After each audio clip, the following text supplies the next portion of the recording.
quoi le message? So now what's the message? Donnez la dîme, vous serez bénis. Donnez la dîme et vous serez bénis. Give the tithe and you will be blessed. C'est pas ça le message. This is not the message. C'est quoi le message, frère? What's the message? Vous allez vous marier demain? Tomorrow C'est you pas get ça le married. message, frère. It's not the message C'est either. quoi le message, frère? What's the Le message? maître revient. The master comes Dis à ton back. voisin, il revient. Tell your neighbor he comes back. Il revient. He comes back. Il revient pour deux choses. He comes back for two things. Libérer et juger. To set free and to judge. Il va libérer son peuple. He will set his people Il free. va juger les He nations. will judge the nations. Oh, j'aimerais que ce soit du bon côté. Oh, I need you to be on the right side. Alléluia. Hallelujah. Il va y avoir un départ bientôt. There will be a departure soon. Disparition massive. Massive depart. L'ange qui doit sonner la trompette, là, déjà dans sa bouche. That will blow the trumpet. Le Already shofar. has it in his mouth. The trumpet. Alléluia. Hallelujah. Je peux voir une horloge. Comme une minuterie. I see a clock just like a chronometer. Les secondes, il nous reste quelques secondes. And the seconds that are, being count down.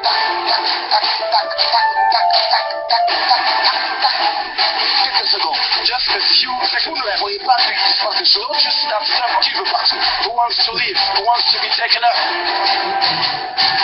Vous voulez partir? Beaucoup ne partiront pas. Many will not be taken up. Beaucoup, même ici, beaucoup vont rester. Even here, many will be left behind. Il y a encore, beaucoup ne sont pas convertis. Because many are not converted. Beaucoup aiment encore la religion. Many love religion still. Voyez, tu aimes la télé plus que ton Dieu. You love your TV more than you love God. Tu aimes la nourriture plus que Dieu. Tu resteras. More than you love God, you will be left behind. Tu aimes les choses de ce monde plus que Dieu. Tu resteras. You love earthly things way more than you love God. You will be left behind. Many will be left behind. They will go to the Pope, and the Pope himself will be left Tu vas aller behind. voir les fédérations. They will go to the certain federation of pastors. Plus de 95% des pasteurs vont rester. Over 95% of the pastors will be left Et behind. parce que vous les avez suivis, vous allez rester avec eux. Follow them, then you will be left behind Ça va also. être terrible, frère. This will be just terrible. Terrible. Lève-toi. Rise. L'ordre est donné. The command Alors, has been given. que faut-il faire? So what is Commencez à vous relever avec vos familles. You arise with your families. Si dans les églises on ne veut plus vous écouter, commencez à vous lever de chez vous. If people don't want to listen to you in churches, start to rise in your Priez home. pour vos enfants. You pray for your children. Hommes, priez pour vos enfants. Men, pray for your Priez pour vos for your wives, your children. Alléluia. Wives, pray for your husbands. Commencez par vouloir sauver vos familles. Start with your families. Start at home. Jeûnez pour vos parents. Ask for your Jeûnez pour vos parents. belles-mères. Ask for your mothers-in-law. Intercédez pour leur conversion. To seek for their Ça conversion. va être terrible. Because it's going to be terrible. Terrible. Terrible. La lumière. La lumière arrive. The light is coming.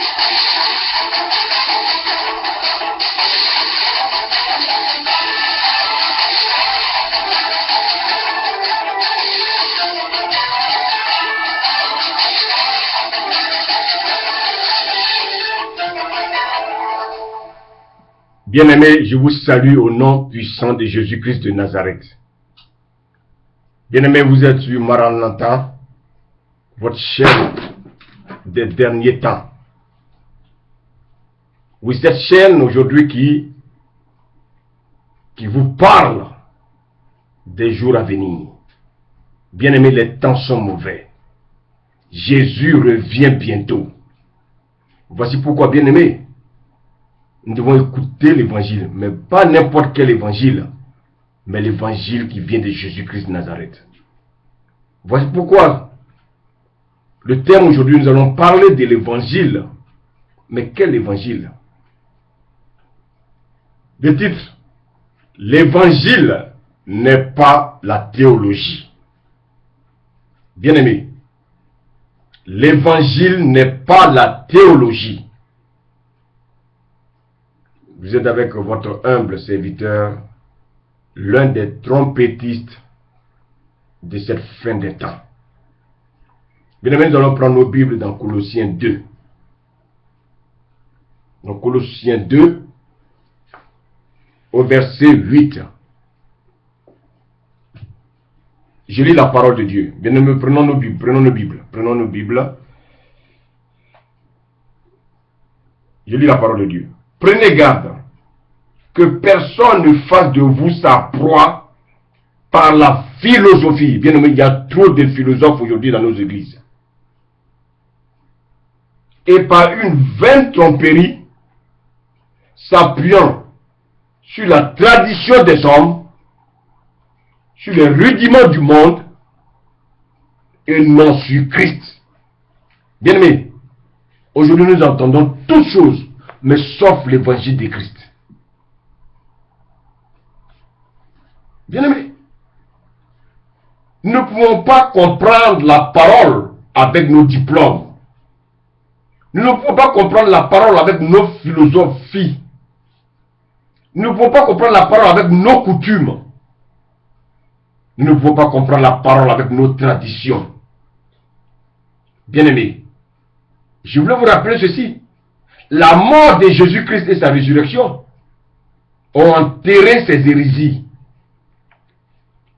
Nous ne pouvons pas connaître Dieu avec la connaissance du monde. Déchirons ces choses avant de nous approcher de Dieu. Beaucoup parmi nous, lorsqu'ils écoutent l'évangile du royaume de Dieu, croient que c'est un nouvel évangile. Mais ce n'est pas de votre faute. Si vous êtes attaché à des doctrines de démons et que le Saint-Esprit ne vous inspire plus, mais c'est normal que vous croyiez que c'est un nouvel évangile. Cet évangile date depuis le Nouveau Testament. C'est ce même évangile qu'ont prêché Pierre.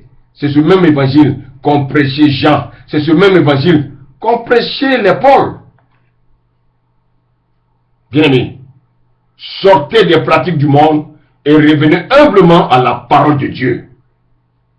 Et vous verrez que l'évangile, alléluia, est le seul que Jésus nous a communiqué, à savoir l'évangile du royaume, où l'évangile de la croix est très simple. Mais avant de comprendre cet évangile, il faut d'abord se débarrasser du joug de ce monde, à savoir la philosophie, la théologie et les raisonnements. Bien-aimés, nous écrasons ces raisonnements qui induisent aujourd'hui les enfants de Dieu dans les erreurs. Beaucoup enseignent pour créer une différence entre l'auditoire et eux. Beaucoup se font passer pour des scribes, des grands maîtres théologiques, et d'autres sont là des ignorants qui prennent des notes. C'est ce qu'on constate aujourd'hui dans nos amphis modernes, où il y a un professeur, celui-là qui a toute la connaissance, et en face de lui, il a des analphabètes, il a des ignorants qui prennent note. Ça, c'est la domination mondaine. C'est la domination humaine. Mais lorsqu'un fils du royaume de Dieu enseigne, il ramène l'évangile dans toute sa simplicité. Vous savez pourquoi? Parce qu'il ne s'appuie pas sur sa propre chair. Il ne s'appuie pas sur ses connaissances. Il ne s'appuie pas sur un diplôme. Mais il s'appuie sur le Saint-Esprit et non sur des diplômes. Nous devons comprendre l'évangile simplement et non mystifier les gens avec des PowerPoint. Ça, ce sont des choses du monde, bien-aimés. Les gens ont besoin d'être simples et de comprendre l'évangile simplement. Nous devons ramener l'évangile à la simplicité afin qu'un enfant de CEP comprenne ce que Dieu veut dire. Nous avons vu Paul confondre des théologiens orgueilleux en leur enseignant simplement l'évangile. Bien aimé, on peut vérifier cela. Prenons nos Bibles. Oui, prenons nos Bibles pour ne pas dire que cet homme raconte des hérésies comme nous. Non. Prenons nos Bibles. Prenons Acte 17. Merci Seigneur. Acte 17. Bien aimé, prenez vos Bibles. Prenez vos Bibles. Prenez vos Bibles. Prenez vos Bibles. Donc dans Acte 17, alléluia, à partir du verset 18, que nous dit la parole de Dieu? Je lis la parole.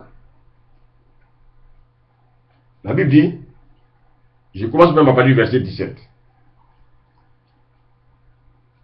Il s'entraînait donc dans la synagogue avec les Juifs et les hommes craignant Dieu, et sur la place publique, chaque jour avec ceux qui les rencontraient. Paul ne passait pas son temps dans les magasins. Paul ne passait pas son temps comment on fait ça, pour se faire voir.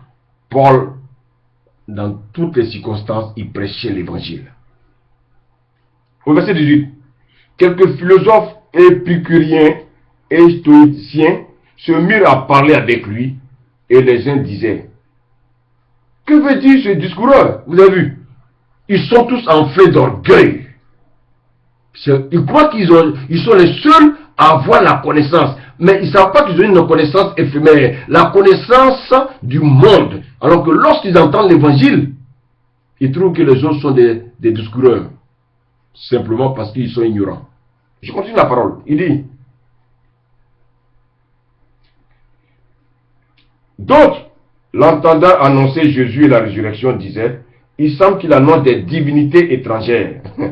C'est comme ça, lorsqu'on annonce l'évangile, ils sont tellement perdus qu'ils croient que c'est des divinités étrangères. Mais les divinités étrangères, ce sont eux qui les pratiquent. Alors, ils le prirent, verset 19, et le menèrent à l'aéropage, en disant, pourrions-nous savoir quelle est cette nouvelle doctrine que tu enseignes? Car tu nous fais entendre des choses étranges. Bien-aimés, ils sont tellement enflés d'orgueil, ils sont tellement vides, que lorsqu'on leur parle de Jésus, on leur parle de la mort et la résurrection de Jésus-Christ, ils sont totalement perdus. Je continue au verset 28. Au verset 20, nous voudrions donc savoir ce que cela peut être. Or, tous les Athéniens et les étrangers demeurant à Athènes ne passaient leur temps qu'à dire ou à écouter des nouvelles. Bien aimé, beaucoup de prédicateurs qui écoutent l'évangile du royaume de Dieu croient à une nouvelle doctrine. Parce qu'ils sont perdus dans des doctrines de démons et dans des doctrines de séduction. Ils ont pour père le diable. Chrétiens, notre seul problème, c'est que nous ne lisons pas nos Bibles. Beaucoup sont surpris du vrai évangile parce qu'ils ne lisent pas leur Bible. Ils passent tout leur temps sur enseignement.com, cette chaîne de satanique, cette chaîne de philosophes. Qu'est-ce qu'un philosophe peut apprendre de la Bible? Chrétiens, si vous ne l'avez jamais fait, commencez à méditer la parole de Dieu comme un petit enfant. Et vous verrez, je dis bien, comme un petit enfant. Laissez-vous conduire par le Saint-Esprit. Disposez-vous simplement et dites au Saint-Esprit de vous enseigner. Bien aimé, nous continuons dans Éphésiens. Nous allons prendre Éphésiens. Éphésiens 1. Prenons nos Bibles. Prenons mes Bibles. Éphésiens 1. À partir du verset 16, je lis la parole de Dieu. Je ne cesse de rendre grâce pour vous, faisant mention de vous dans mes prières, afin que le Dieu de notre Seigneur Jésus-Christ, le Père de gloire, vous donne un esprit de sagesse et de révélation dans sa connaissance. Alléluia. Bien-aimés, nous sommes tous au même niveau, chrétiens. Écoutez-moi bien. Nous sommes tous au même niveau. Mais ceux qui reçoivent un esprit de sagesse et de révélation venant du Saint-Esprit sont ceux qui s'approchent du Seigneur avec un cœur de petit enfant. Si tu viens devant le Seigneur comme un érudit, tu viens devant le Seigneur avec tes diplômes, tu viens le Seigneur avec des raisonnements, tu ne comprendras rien de la parole. Dieu a besoin des gens simples. Viens avec un cœur de petit enfant. Pas un cœur d'enfant, non. Un cœur de petit enfant. Si nous venons à la Bible avec des lunettes théologiques, nous ne comprendrons rien. Parce que les théologiens sont des philosophes. Avant de nous approcher de Dieu, cachons nos lunettes théologiques et le Saint-Esprit nous ouvrira les yeux de notre cœur pour comprendre donc les Écritures. Ce n'est pas un pasteur qui nous ouvre l'esprit, non. Mais c'est le Saint-Esprit. Voici pourquoi nous devons nous approcher du Seigneur comme des petits enfants. Bien aimé, je dis des petits enfants. Nous allons prendre le livre de Luc. Luc 10. Ah, merci Seigneur. Prenons nos Bibles, prenons nos Bibles. Ne dites pas que cet homme nous dit des choses que nous ne comprenons pas. Prenons nos Bibles. Parce que nous devons aller à la parole de Dieu, au lieu de devenir souvent un spectateur dans les églises. Vous n'avez aucune Bible et tout ce que les gens disent vous avalez. Non! Faites comme les chrétiens de Béret. On ne pouvait pas leur raconter des âneries. Non! Ils étaient toujours prompts à vérifier tout ce qui sortait donc de la bouche donc du prédicateur. Donc, je vous en prie, et prenez vos Bibles et écoutez ce que je suis en train de dire. Et suivez. Donc, je lis donc Luc 10, verset 21. Je lis la parole de Dieu. Et en ce moment même, Jésus tressaillit de joie par le Saint-Esprit et il dit, je te loue Père, Seigneur du ciel, de la terre, de ce que tu as caché ces choses aux sages ou aux intelligents. Oui, les sages de ce monde et les intelligents de ce monde ne peuvent pas comprendre l'évangile, bien-aimé. Ils ne peuvent pas comprendre, je vous le dis. Et de ce que tu les as révélés aux enfants, bien-aimés. Tu veux comprendre l'évangile? La Bible dit, Dieu a caché la révélation de sa parole à ceux qui se disent des grands de ce monde, les sages de ce monde. Alors toi, mon frère, peut-être que tu n'as pas d'instruction. Peut-être que tu n'es pas allé loin dans les études. Donne seulement ta vie au Seigneur Jésus-Christ. Et il te révélera sa sagesse. Il va t'instruire afin de confondre, oui, ces discours de ce monde, ces philosophes qui sont limités. Tu vas leur enseigner des choses et ils comprendront que ils sont vraiment des ignorants. Ne sois pas complexés. La révélation de la parole a été cachée aux grands de ce monde. Voici pourquoi tous les francs-maçons, tous les résurrectiens, tous les sataniques ne comprennent rien à l'évangile. Dieu n'est pas dans les écoles théologiques. Dieu est dans sa parole. Comme nous le savons, pour aller dans un séminaire théologique, il faut avoir aujourd'hui la licence, il faut avoir un master, il faut avoir la maîtrise. Bien aimé, Dieu n'est pas dans ces choses. Alors, lorsque vous allez dans ces écoles, ils vous parlent souvent des sciences divines. Mais c'est une abomination. C'est une abomination. Nous ne connaissons pas Dieu à travers la sagesse du monde. Ce n'est pas possible. Nous connaissons Dieu par la simplicité de l'évangile. Le monde veut connaître Dieu par la sagesse du monde. Et cela se remarque aujourd'hui. Mais je vais vous dire une chose. Je vous fais cette révélation. Cela ne date pas d'aujourd'hui. Cela date depuis Genèse 11. Au temps de Nimrod. C'est Nimrod qui voulait bâtir tout pour rivaliser Dieu, pour créer aussi lui sa religion. Mais qu'est-ce que c'est la religion? La religion, c'est faire des efforts pour aller vers Dieu. Dieu n'est pas dans ces choses. Personne ne peut connaître Dieu avec la philosophie du monde. Jamais. Beaucoup enseignent avec la sagesse du monde dans les assemblées. Non. Personne ne peut connaître Dieu avec la connaissance du monde. Comment peut-on connaître Dieu? Bien-aimé, comment tu peux connaître Dieu? On reste dans le livre de Luc, Luc 18. À partir du verset 16, je lis la parole de Dieu. Et Jésus les appela et dit, laissez venir à moi les petits enfants et ne les empêchez pas, car le royaume de Dieu, bien aimé, c'est le royaume de Dieu que nous devons enseigner aujourd'hui aux chrétiens. Pas autre chose. N'enseignons pas des fables, n'enseignons pas des doctrines de démons, mais le seul évangile, c'est l'évangile du royaume de Dieu. car le royaume de Dieu est pour ceux qui leur ressemblent. Bien aimé, vous avez entendu. Je ne sais pas si parmi vous, vous avez des enfants. Mais qu'est-ce qui caractérise un enfant? La simplicité, la naïveté. L'enfant croit à tout ce que lui dit son père. L'enfant croit à tout ce que lui dit sa mère. L'enfant croit à tout ce qu'il lui dit ses parents.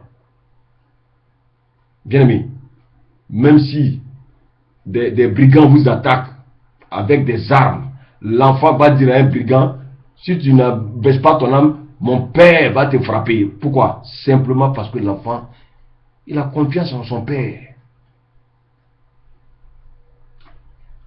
Bien aimé, personne ne peut venir à la parole de Dieu avec ses diplômes. Nous devons faire comme les petits enfants. Nous devons nous abandonner entre les mains de Dieu comme des petits enfants. Nous devons venir à la parole de Dieu avec un cœur d'enfant. Un cœur simple. Bien aimé, nous vidons notre intelligence afin que Dieu la remplisse. Pour nous approcher de Dieu, nous devons déchirer nos diplômes théologiques. Nous nous approchons de Dieu comme des petits enfants. Nous devons nous débarrasser de nos raisonnements. Un petit enfant ne raisonne pas. Celui qui vient avec ses diplômes, avec ses raisonnements, ne peut pas entrer dans le royaume de Dieu. Et sachant cela, c'est très clair. Par quoi commence le royaume de Dieu? Bien-aimé, nous avons vu Nicodème. Ce grand docteur de la loi ne savait pas ce que c'est que le royaume de Dieu. Ce grand docteur de la loi ne savait pas ce que c'est que la nouvelle naissance, qui est la porte d'entrée du royaume de Dieu.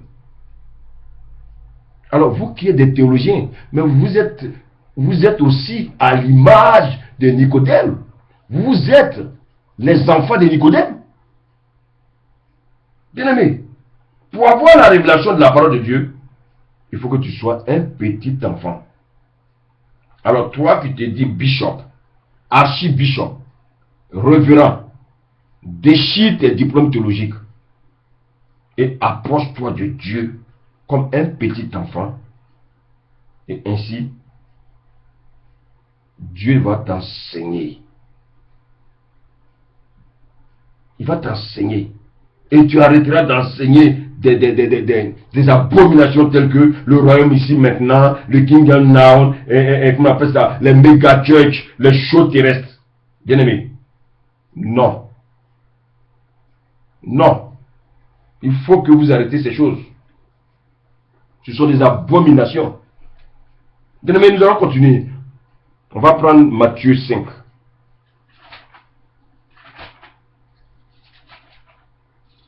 Matthieu 5. Prenons nos Bibles. Matthieu 5, verset 3 dit ceci. Heureux les pauvres en esprit, car le royaume des cieux est à eux. Bien-aimés, voici un passage qui confond les philosophes, les intelligents de ce monde. Heureux les pauvres en esprit. Les théologiens n'aiment pas ce passage, parce que c'est un passage qui les confond. Toi qui n'es pas instruit, ne sois pas complexé, car la connaissance de la parole de Dieu n'est pas dépendante de l'intelligence humaine. Le Seigneur nous dit, heureux les pauvres en esprit. Ce sont des gens que le monde méprise. C'est à eux que Dieu choisit et leur donne l'intelligence spirituelle. Lorsque Jésus est venu, il n'est pas allé vers les scribes, il n'est pas allé vers les pharisiens, il n'est pas allé vers ces soi-disant intellectuels. Il est allé vers les pécheurs, il est allé vers les illettrés, il est allé vers, oui, les rejetés de ce monde, car le royaume des cieux est à eux. Bien-aimés, que nous dit Paul dans 1 Corinthiens 1, verset 26? 1 Corinthiens 1, verset 26. 1 Corinthiens. Bien-aimés, prenons nos Bibles. Le Seigneur nous fait du bien, il nous fait du bien, il nous fait du bien, il nous fait du bien. 1 Corinthiens 1, Ah, j'aime la parole, j'aime la parole, j'aime la parole. Oh Seigneur, merci. 1 Corinthiens 1, verset 26. Je lis la parole de Dieu. Considérez, frères, que parmi vous, vous avez été appelés. Il n'y a ni beaucoup de sages selon la chair, ni beaucoup de sages, ni beaucoup de sages selon la chair, ni beaucoup de puissants, ni beaucoup de nobles. Bien aimé, écoutez bien. Alléluia. Au verset 27. Mais Dieu a choisi les choses folles, oh là là, du monde pour confondre les sages. Dieu a choisi les choses faibles du monde pour confondre les fortes. Dieu a choisi les choses viles du monde et celles qu'on méprise, celles qui ne sont point, pour réduire à néant celles qui sont. Alléluia. Bien aimé, voici pourquoi Dieu souvent prend des drogués, il prend des anciens bagnards, des anciens prisonniers, il les lave, il les prépare, il les purifie, il leur donne son esprit et il vient confondre les sages de ce monde. Il prêche l'évangile, il y a des guérisons, il prêche l'évangile, il y a des conversions. Pourquoi? Parce que le Seigneur leur a donné son esprit, qui est différent de l'esprit du monde. Bien aimé, dès les premières heures en Corinthe, Corinthe était une région d'intellectuels, de philosophes, de rhétoriques, des artistes, des médecins. Ils étaient avancés dans la connaissance humaine. Mais Paul les a démystifiés. Paul les a convaincus avec la parole de Dieu dans la simplicité. Oui, bien aimé, dans la simplicité. Dans la simplicité. Quand on lit le livre des Actes, Acte 4, on y va. Non, ouvrons nos Bibles, bien aimés. Ouvrons nos Bibles. On n'a pas à enseigner des hérésies, mais il faut que nous disions des choses dans la vérité. Acte 4, verset 13 dit, lorsqu'ils virent l'assurance de Pierre, bien aimé, lorsqu'ils virent l'assurance de Pierre et de Jean, ils furent étonnés. Bien aimé, nous allons étonner toujours ces soi-disant nantis de ce monde. Nous allons les étonner. Parce qu'ils croient que c'est avec l'intelligence humaine qu'on règle tout. Non. Non. Les choses spirituelles sont réglées par le Saint-Esprit. Il dit, sachant que ces hommes du peuple, sans instruction, et il est reconnu pour avoir été avec Jésus. Bien aimé, oui. Ils ont commencé à démystifier les pierres. Parce qu'ils ont vu Pierre à la pêche. Ils savent que Pierre était un pêcheur. C'est un monsieur sans instruction. Donc ils sont surpris de voir Pierre en train de prêcher l'évangile. C'est ce que Dieu fait. C'est ce que Dieu fait. Dieu prend ceux-là qui sont pauvres en esprit. Il leur enseigne la sagesse. Et puis qu'est-ce qu'il fait? Pour confondre les intellectuels et les sages de ce monde. Ce sont les pauvres en esprit qui enseignent les sages de ce monde. Eux non.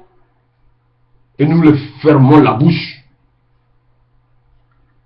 En général, ils ne comprennent rien. Et pour cela, qu'est-ce qu'ils font? Soit ils décident de ne pas vous suivre, ils vous prennent pour des fous, mais en général, en vérité, les vrais fous, ce sont eux. Oui, je vous le dis, ce sont eux. Ils nous prennent pour des fous, parce que la parole de Dieu est une folie pour eux. De même que la connaissance du monde est la folie pour Dieu. Regardez les disciples de Jésus, des pécheurs, des rejetés de la société, des analphabètes. Ils ont eux qui ont été choisis pour confondre les sages. Dieu choisit les rejetés du monde afin que personne ne se glorifie. Si Dieu utilise les philosophes, les savants de ce monde, ils vont venir enseigner avec la connaissance humaine, avec la sagesse de ce monde, et ils vont se donner la gloire.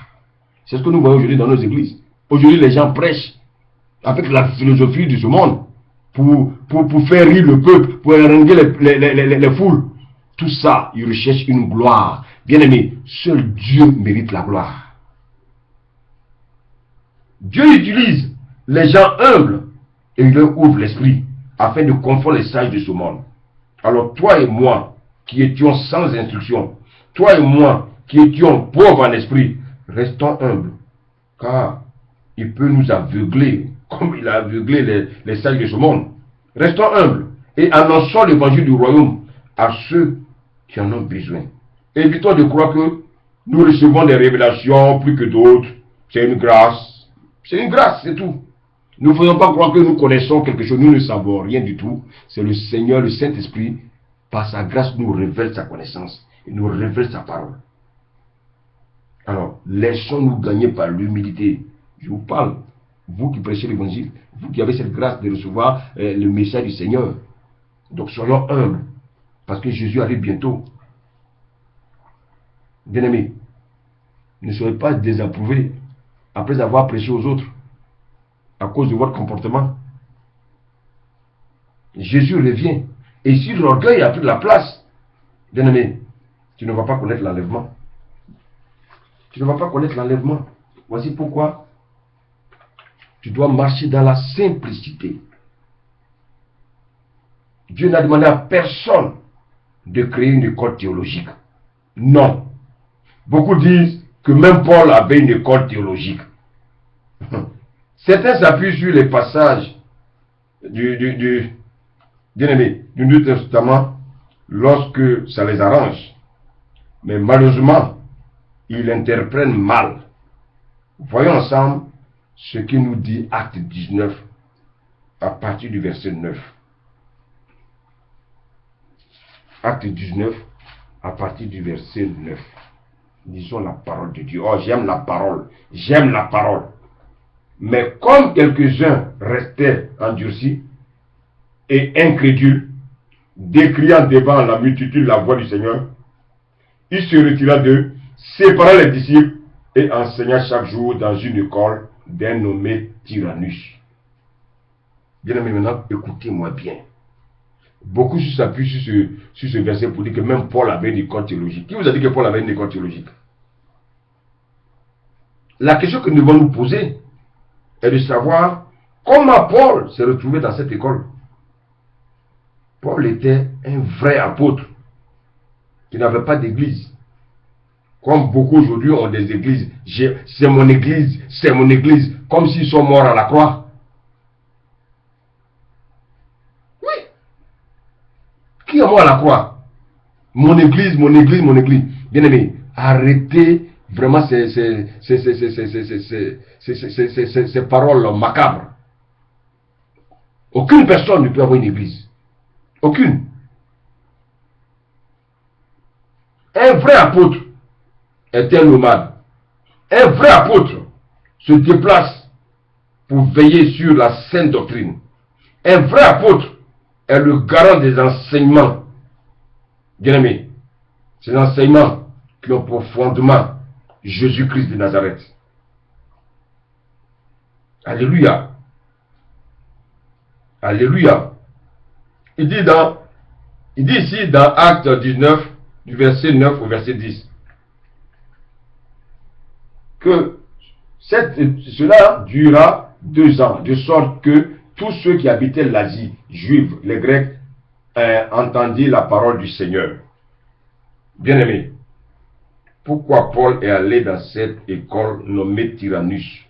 Non seulement il a été conduit par le Saint-Esprit, mais c'était surtout mettre de l'ordre dans l'enseignement qui était donné à tous ceux qui allaient dans cette école. Parce que cette école, recevait des gens qui venaient de partout.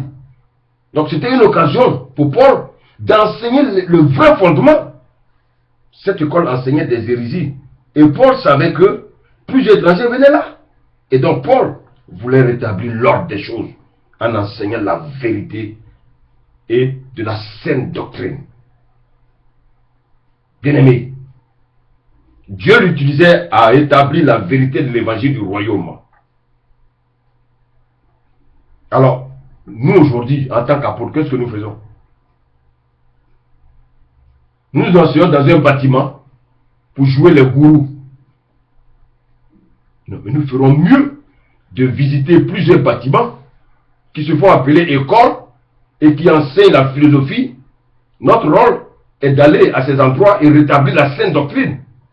Ici, cet exemple de l'école Tyrannus pour nous dire également qu'à notre temps, il allait avoir des écoles hérétiques, philosophiques, à qui nous devons fermer la bouche. Paul lui-même, avant de servir Christ, d'où venait-il? Lisons Acte 22. Oui, bien aimé. Acte 22. Acte 22, à partir du premier verset.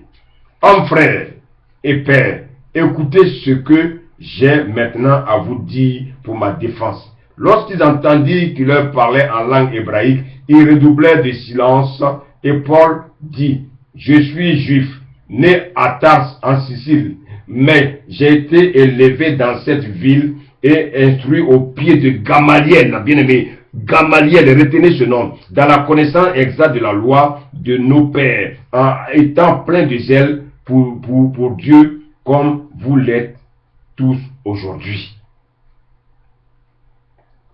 J'ai persécuté à mort cette doctrine. Paul a persécuté l'évangile de Christ, croyant être dans la vérité, liant et mettant en prison hommes et femmes. Le souverain sacrificateur et tous les collèges des anciens m'en sont témoins. J'ai même reçu des lettres pour les frères de Damas où je me rends afin d'amener liés à Jérusalem ceux qui se trouvaient là et de les faire punir. Comme j'étais en chemin et que j'approchais de Damas, tout à coup, vers midi, une grande lumière venant du ciel resplendit autour de moi. Je tombais par terre et j'entendis une voix qui me disait, Saul, Saul, pourquoi me persécutes-tu? Bien-aimé, le Seigneur nous parle. Paul a été un ancien élève d'un hérétique pharisien nommé Gamaliel. Mais les enseignements de Paul, que Paul recevait, allaient contre la doctrine de Jésus-Christ. Paul persécutait les vrais chrétiens, non seulement avec sa connaissance hérétique, mais il tuait physiquement les vrais chrétiens. Mais qu'est-ce qui s'est passé au verset 7? Paul a rencontré la vraie doctrine. La vraie doctrine. Qui lui, pourquoi? Tu lui dis, pourquoi me persécutes-tu? Bien-aimé, quels sont ceux qui persécutent encore Jésus? C'est vous qui êtes encore dans les écoles théologiques. C'est vous qui enseignez les hérésies. Bien-aimé, vous continuez à persécuter Jésus-Christ. C'est tous ceux-là, oui. Vous qui avez les écoles théologiques. Tous ceux qui sortent de ces écoles. Car au lieu d'enseigner l'évangile du royaume de Dieu, ils enseignent le word of faith, le kingdom now, ces choses abominables pour perdre les enfants de Dieu. Ce sont des enseignements de Satan qui conduisent le peuple de Dieu en enfer. Bien-aimé, toi qui enseignes ces choses et toi qui les écoutes, repentez-vous parce que le temps est mauvais. Jésus arrive bientôt. Bien-aimé, tu ne peux pas continuer à enseigner des hérésies. Je te dis que Jésus arrive bientôt. Bien-aimé, je dis Jésus arrive bientôt. Bien-aimé, je vous dis que l'évangile n'est pas la théologie. Bien-aimé, la théologie est une science philosophique. Oui, la philosophie ne peut pas ressusciter un mort. La philosophie ne peut pas convertir un païen. Bien-aimé, la philosophie ne pourra que nous conduire en enfer. La théologie ne pourra que nous conduire en enfer. Bien-aimé, si tu entends cette parole, n'endurcis pas ton cœur. Toi qui as fait une école théologique, tu t'appuies sur l'enseignement théologique pour enseigner les enfants de Dieu. À partir d'aujourd'hui, arrête ces hérésies. Reviens à la parole. Reviens à la parole. Reviens à la parole. Reviens à la parole. Est-ce que le Seigneur te fait grâce? Il te fait grâce ce soir. Il te fait grâce ce soir. Reviens à la parole. Abandonne ces choses. Dieu n'est pas dans la philosophie. Dieu n'est pas dans les hérésies. Dieu n'est pas dans les pratiques de ce monde. Bien-aimés, les enfants de Dieu ne sont pas vos proies que vous devez manger comme vous voulez. Arrêtez ces choses. Les temps sont mauvais. Je vous dis que Jésus revient bientôt. Jésus revient bientôt. Jésus revient bientôt. Es-tu prêt? Es-tu prêt? Es-tu prêt? Si tu n'es pas prêt, refais toutes choses avec lui. Fais la paix avec lui. Bien-aimé, fais la paix avec lui. Jésus revient bientôt. Jésus revient bientôt. Fais la paix avec lui. Les temps sont mauvais. Les temps sont mauvais. Fais la paix avec Jésus. Bien-aimé, l'évangile n'est pas la théologie. C'était avec votre humble serviteur, l'un des trompettistes de la fin des temps. L'un des trompettistes qui sonne la prochaine arrivée de Jésus-Christ. Bien-aimé, range ta vie et le Seigneur te fera grâce. Que le Seigneur vous bénisse. Amen.